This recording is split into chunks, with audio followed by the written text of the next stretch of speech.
Bienvenue dans Reportage, le magazine de la rédaction de i24 News. 17 août 2005, les habitants juifs de la bande de Gaza et du nord de la Cisjordanie commencent à être expulsés par la force par 42 000 soldats et policiers israéliens. Le 23 août, le démantèlement des implantations est officiellement terminé. Ce sont plus de 8 000 personnes qui ont dû abandonner leur foyer. En Israël, le désengagement de la bande de Gaza est un véritable séisme politique, mais aussi psychologique. Pour la première fois depuis la guerre des 6 jours, Israël se retire de manière unilatérale d'un territoire conquis. Et par un coup de théâtre historique, c'est le Premier ministre Ariel Sharon, la légende militaire, qui a décidé de ce plan de retrait unilatéral. Une décennie plus tard, que sont devenues ces familles et quelles leçons tirer de cette opération sans précédent? Désengagement de Gaza, 10 ans après, un reportage de Yoraï Liberman pour i24 News.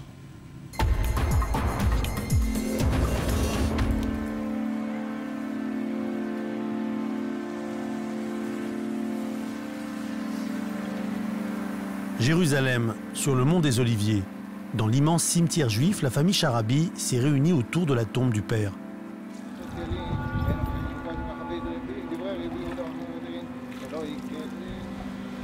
Il y a 13 ans, Hanok Sharabi a été enterré au Gush Katif, en plein centre de la bande de Gaza. Mais 3 ans après, les résidents des implantations juives ont été sommés d'évacuer leur maison jusqu'à devoir emporter les dépouilles de leurs défunts. Le corps de Hanok Sharabi a donc dû être exhumé, puis enterré une seconde fois ici. Un véritable déchirement pour cette famille.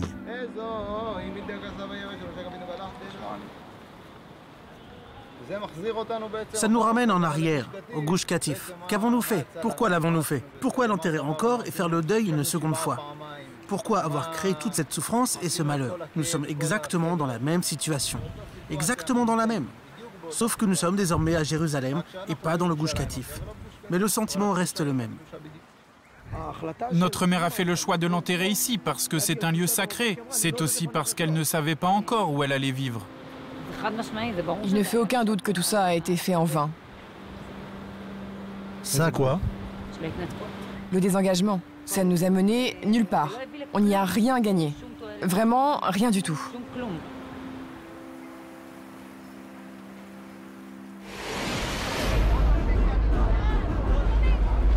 Deuxième intifada, en l'an 2000, les actes de terrorisme enflamment Israël. Les Palestiniens de Cisjordanie prennent pour cible les villes israéliennes, tandis que ceux de la bande de Gaza, encerclés par une clôture de sécurité, s'attaquent aux localités du Gush Katif, un vaste bloc d'implantation juive en plein milieu de la bande de Gaza. Pendant sa campagne électorale de 2003, Ariel Sharon, alors leader du Likoud, promet qu'il ne négociera pas avec les Palestiniens et soutient très ouvertement la poursuite des implantations israéliennes à Gaza, comme en Cisjordanie. Mais une fois élu Premier ministre, Ariel Sharon crée la surprise générale. Le 18 décembre 2003, il dévoile son plan unilatéral pour évacuer de Gaza le moindre habitant et soldat israélien. Le plan de désengagement réduira les frictions qui existent entre nous et eux. Il exigera une initiative extrêmement difficile. Les habitants des implantations restent dans le déni. Ils ne veulent pas croire que les soldats de Tsahal puissent les expulser de leurs maisons et des terres qu'ils considèrent comme les leurs. Israël est alors inondé de manifestations parmi les plus grandes que le pays ait jamais connues. Plus de 100 000 opposants au désengagement vont même jusqu'à créer une chaîne humaine de 90 km depuis le Gush Katif jusqu'à Jérusalem.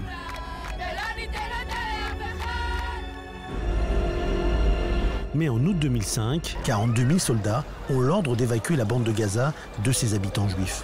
Quelques affrontements éclatent, mais la majorité de ceux qu'on vient déloger préfèrent résister passivement. L'obligation d'arracher les gens à leur foyer provoque aussi une vive émotion chez les soldats. Israël vit alors un moment historique.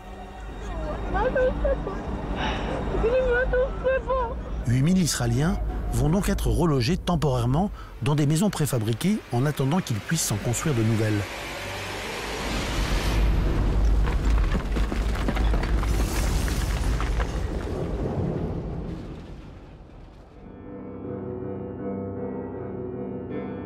Dix ans après, ces maisons préfabriquées sont encore debout. Les évacués de Gaza étaient très loin d'imaginer qu'ils puissent encore y vivre après une décennie. À 23 km de la bande de Gaza, dans le quartier de Nitzan, Tzipora Sharabi habite encore dans l'une de ces villas mobiles. Un quartier de Caravillas, des villas mobiles. Ils ont appelé ça des villas mobiles simplement parce qu'il y a un toit rouge, mais ça reste des caravanes. À partir des années 70, l'État d'Israël encourage les Juifs israéliens à s'implanter près de la frontière égyptienne, un véritable endroit stratégique pour la sécurité du pays. On a reçu des subventions de l'État et des terres à cultiver. Le prix des maisons était vraiment bas, vraiment bas. Le plus important était que nous nous y installions et que nous y restions. C'était un véritable paradis. Mais d'année en année, la situation s'envenime. Les tensions entre les Gazaouis et les résidents juifs deviennent intenables. L'État doit donc prendre une décision.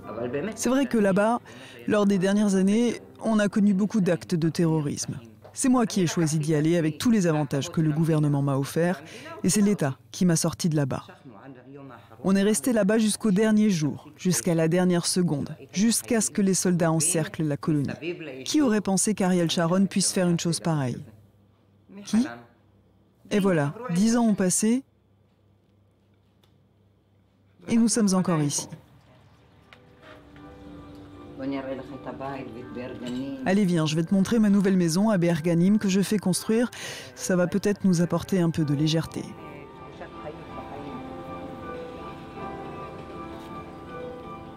Les évacués de Gaza ont reçu des compensations financières de l'État selon la valeur des biens que chacun a perdus. Mais contrairement à Tzipora, beaucoup d'entre eux n'ont pas réussi à retrouver un travail et ont donc dépensé une grande partie de cet argent.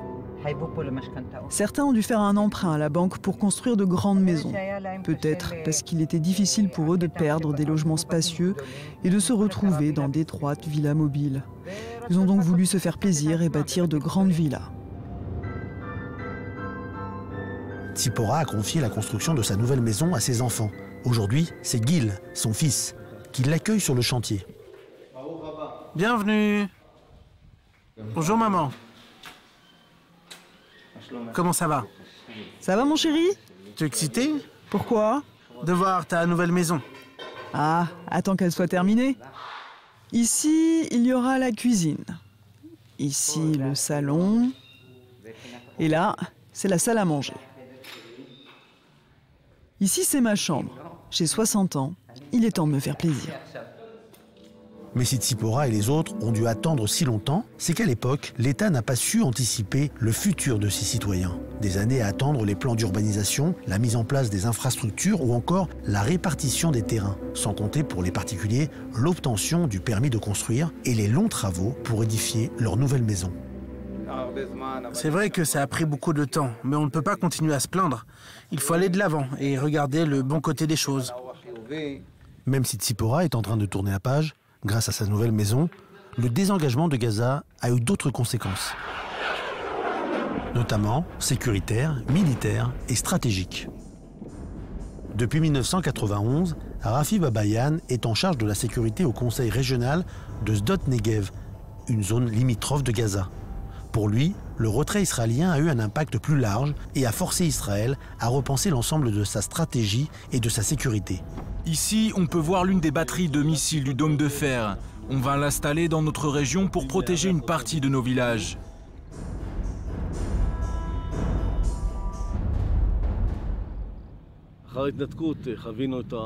Après le désengagement, nous avons subi des tirs massifs de roquettes. Cette invention incroyable a été conçue et je suis persuadé que le dôme de fer est l'une des conséquences du désengagement.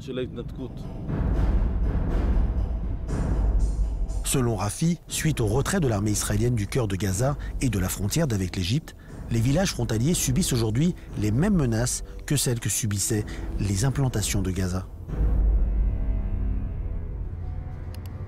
Dans ce bureau aux allures d'armurerie, Rafi a conservé certaines des armes utilisées par les Gazaouis. Avant le désengagement, on recevait des roquettes de Qassam et du mortier artisanal produit à Gaza.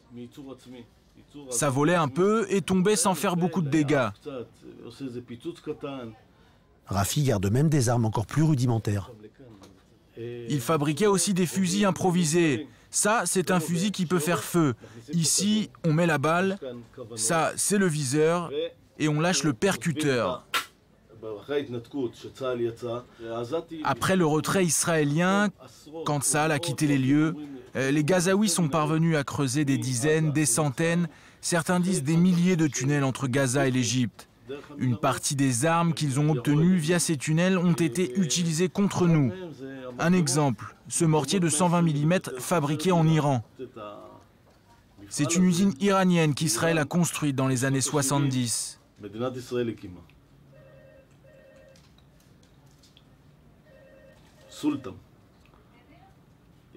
Soltam.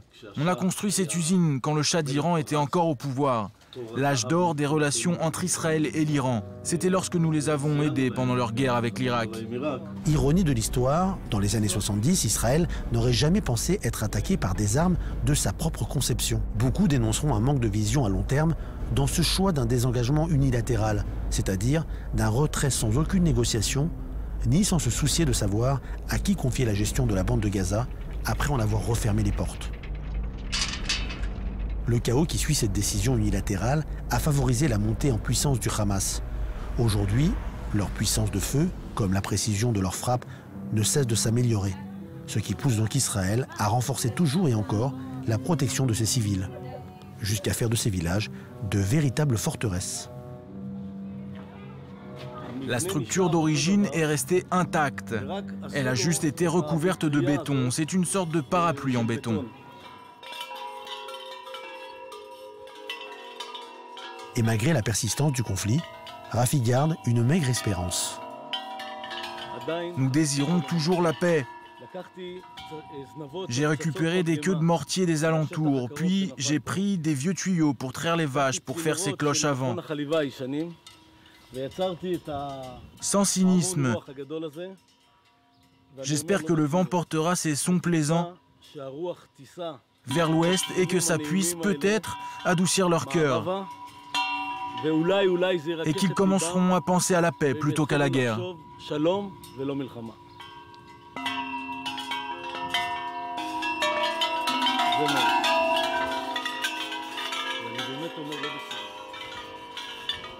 Sur le plateau du Golan, au nord d'Israël, des quartiers de villas mobiles y ont été aussi construites pour d'autres évacués du Gush Katif. Depuis 8 ans, dans le village d'Avnei Etan, Vered, la fille de Tzipora Sharabi, vit avec son mari Shachar et ses 3 filles. Ce soir, ils s'apprêtent à célébrer un jour très important. C'est le 10e anniversaire de l'évacuation de Gush Katif, l'expulsion. Arrête, Ikra. Ikra. Maman, juste un... D'accord. Malgré toute cette souffrance, nous avons continué à aller de l'avant. Si nous pensons qu'il puisse aussi y avoir une évacuation ici, oui. Si aujourd'hui on me disait de partir, je le ferais. Je ne pourrais pas revivre la même chose. Pour ces anciens habitants du Gush Katif, se rappeler chaque année cet événement, qu'ils ont vécu comme une tragédie, illustre leur volonté de ne jamais oublier. Oui, c'est très émouvant quelque part, mais j'essaye de ne pas trop creuser. Les gens ici ne veulent pas lâcher. Ils veulent que les autres sachent, qu'ils comprennent, qu'ils voient. Ils le vivent encore. Ce soir, les tons orange dominent. C'est la couleur qu'ils ont choisie il y a 10 ans pour leur combat. Et même ceux qui n'ont aucun souvenir du Gush Katif portent le symbole de cette lutte. Je viens de Kfar Darom. Moi d'Atzmona. Nevet Kalim. Nous n'avions pas toutes le même âge. J'avais 3 ans. Et moi 2 ans. J'étais tellement petite. Et vous ne vous rappelez pas de l'endroit, ni de ce qu'il s'est passé? Non, non. Non, non, non, non, non.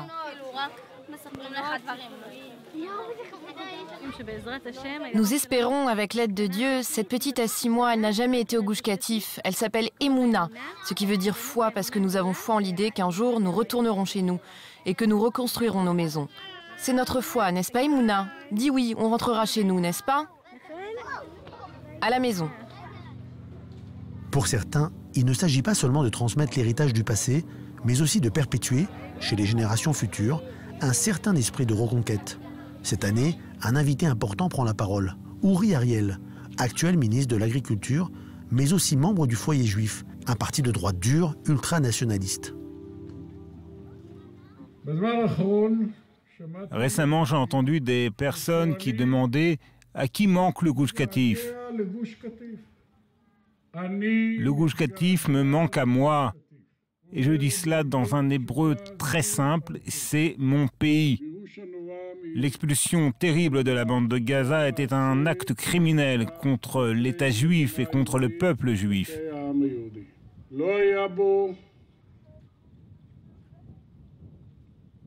Il n'y avait aucune once de vérité. Et j'espère que cela prendra moins de 19 ans pour retourner au nord de la Samarie et au Gush Katif et à la bande de Gaza, et on reconstruira là-bas la maison de la Torah et les autres maisons que nous avions.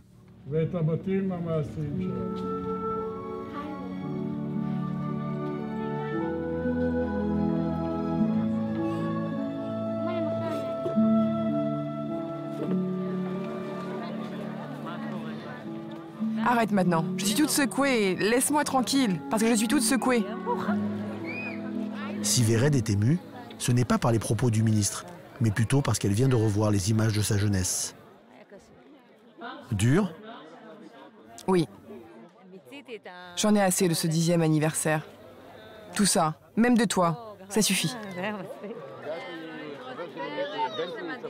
Vered et sa famille réussissent petit à petit à faire le deuil du Gush Katif et de leur tragédie personnelle, contrairement à d'autres qui préservent l'espoir de retourner sur des terres sous contrôle palestinien et qui brûlent encore de la même colère.